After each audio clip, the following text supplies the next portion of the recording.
नमस्कार, स्वागत आहे तुमचं माझ्या मराठीच रेसिपी चॅनलमध्ये। आज आपण ब्रोकोली आणि बीटरूटचा हेल्दी पराठा बनवणार आहोत।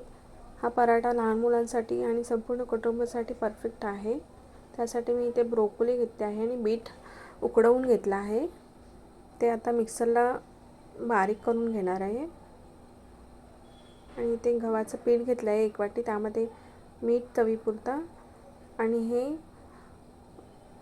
बारीक केलेलं बीटरूट त्यामध्ये टाकणार आहे। हळद टाकणार आहे, थोडासा गरम मसाला, लाल तिखट पाहिजे तर लाल तिखट टाकू शकता।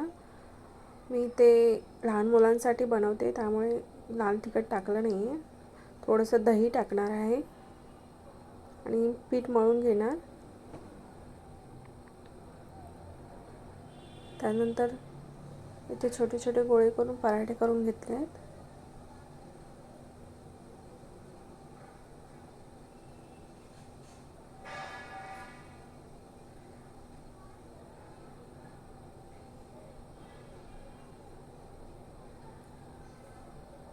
छान असं